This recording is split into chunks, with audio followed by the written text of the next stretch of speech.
Nous sommes le 16 février 2012, il est 18h25. Je suis Aurélie Denoyer et j'interviewe Urbano Iglesias del Moral dans le cadre du projet d'archives audiovisuelles sur l'engagement associatif des émigrés espagnols en France dans les locaux de la FACEF de Villeurbanne. Est-ce que vous pourriez vous présenter en me donnant vos noms, prénoms et date et lieu de naissance? Je m'appelle Urbano Iglesias del Moral. Je suis né le 1er mai 1959 à Madrid, en Espagne. Est-ce que vous pouvez me dire la date et le lieu de l'immigration? Alors mon père est venu en 64. Il est venu tout seul, un an avant nous. Et moi, c'est-à-dire ma mère, mon frère, puisque j'avais un frère aîné de 4 ans, et ma soeur jumelle, parce que j'ai une soeur jumelle. On est arrivé le 31 mai 1965. Où? 31 mai. Alors, on aurait dû arriver à Lyon. Et comme on ne parlait pas la langue, on s'est perdu, on s'est retrouvé à la frontière suisse. Ça a été toute une épopée. On s'est retrouvé à la frontière suisse parce qu'on voyageait tous les quatre et sans parler la langue. Bon, nous on était petits. Mon frère avait 9 ans et nous on en avait 5. Et donc on s'est retrouvé, et je me rappelle plus comment, on a repris le train et on s'est retrouvé à Lyon. À Lyon, mon père est venu nous chercher à la gare. Et on habitait, enfin, mon père avait déjà avait trouvé un appartement qu'il avait réussi à meubler en un an avec ses économies, dans un petit village qui s'appelle Soucy-en-Jarret, qui se trouve au sud de Lyon. Est-ce que vous pouvez me présenter rapidement votre parcours associatif, donc de votre premier engagement?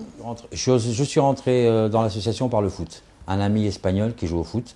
J'ai commencé à aller, donc il jouait dans le club de foot de l'association. J'ai commencé à aller le voir jouer au foot tous les dimanches. Et puis j'ai commencé à connaître les gens de l'association, les dirigeants du club de foot de l'association. Et ils m'ont dit, si tu veux, on a besoin de bénévoles, si tu veux rentrer dans la section foot de l'association. Parce que moi je jouais pas, hein, je suis très mauvais sportif.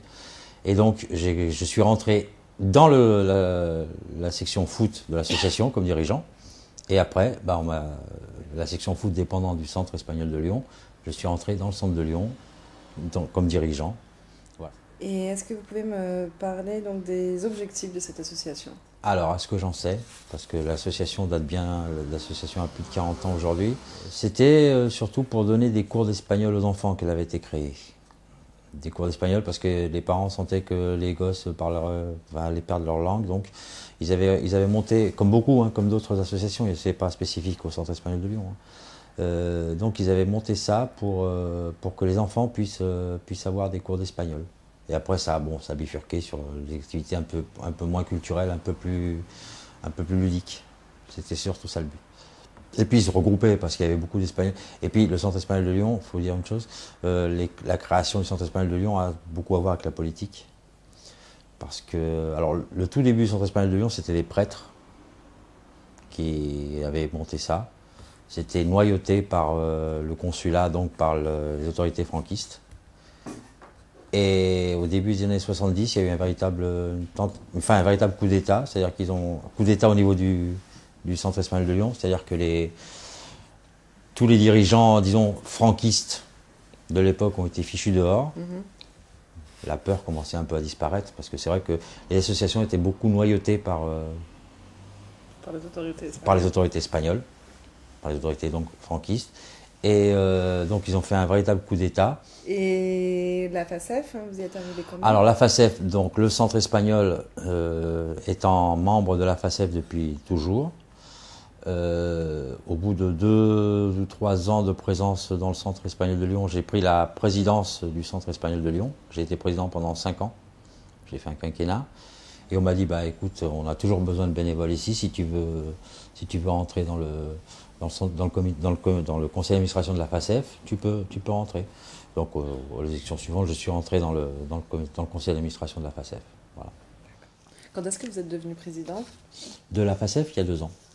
Est-ce qu'il y a encore des choses importantes à dire sur la FACEF, son contact avec les autres associations, ou des problèmes que vous avez rencontrés, des difficultés auxquelles vous êtes confrontés? Les difficultés auxquelles nous sommes confrontés, c'est les difficultés surtout au niveau des relations avec l'administration espagnole.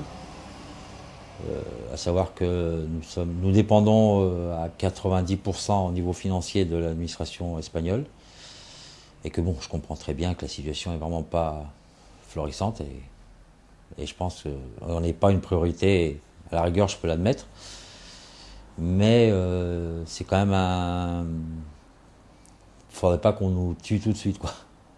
Et si on va conclure, je pourrais dire à mon conclusion, quelque chose que j'ai déjà dit, que j'aime bien dire, il y avait un président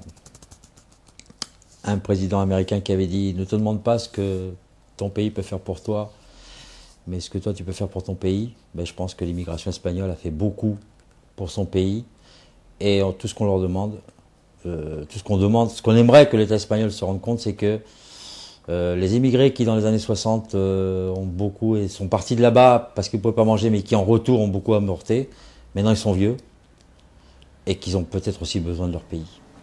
Qu'est-ce qui vous a apporté l'engagement associatif dans votre vie personnelle? Déjà une famille. C'est déjà pas mal, ça. C'est déjà... Non, non. Qu'est-ce que ça m'a apporté? Beaucoup de connaissances, beaucoup d'amis. Beaucoup d'amis. Quelques ennemis, mais bon, c'est normal.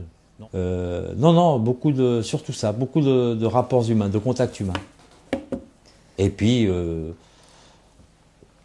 le fais parce que ça me plaît, sinon j'ai laissé tomber pendant 3 ans parce que je pouvais pas avec les gosses. C'est du bénévolat, donc au moment où on n'en a plus envie, on arrête, puis c'est tout. Hein. C'est pas plus compliqué que ça. Et comment vous voyez l'avenir du milieu associatif espagnol? Je crois que je vous l'ai dit un petit peu tout à l'heure, mais on peut revenir dessus. De manière peut-être un peu... Ça va se concentrer. Je dirais que ça va se concentrer petit à petit sur 2 ou 3 points importants dans chaque ville. Mais là, je parle au niveau national. Hein. Ça va se concentrer. Il n'y a pas d'autre. Je pense pas qu'on puisse aller vers. Il n'y aura pas cette explosion qu'il y a eu dans les années 60-70, parce que là, il y avait des associations qui se créaient beaucoup. Ça va plus se concentrer. Alors, bon, il y a ce local qu'on peut essayer de voir si on peut concentrer sur. Il y a eu l'idée aussi de former une seule association, la Caixa d'Espagne, hein, sur Lyon. Mais il y a beaucoup d'associations qui disent non, nous, on veut garder notre indépendance, ce que je comprends tout à fait. Hein. Mais peut-être qu'un jour, la vie va faire que ça va se concentrer. Bon, on essaiera de maintenir une structure. S'il ne reste plus qu'une structure à Lyon, on essaiera de la maintenir la plus. Et puis peut-être que ça va concentrer les énergies, les moyens aussi. Bon, c'est peut-être le but. Ça, à mon avis, c'est ça le but. De plus en plus d'associations vont disparaître, hélas. Mais bon, c'est la vie. Mais en espérant qu'il en restera une qui sera l'image dans la ville de ce qu'est la communauté espagnole. Et ce que j'espère, c'est que la communauté espagnole, pas faire du communautaire, mais on veut bien, on veut pas s'assimiler, on veut pas être assimilé. S'intégrer parfaitement, et puis je pense que les Espagnols, on est parfainement intégrés tous. Je vais rien dire, mais moi, si je dis pas que je suis espagnol, ça se voit pas sur mon visage et pas dans la façon dont je parle. Je pense pas, mais pas l'assimilation. Voilà. Garder les particularités. Voilà. C'est la richesse. Oui. La diversité. La diversité, c'est la richesse.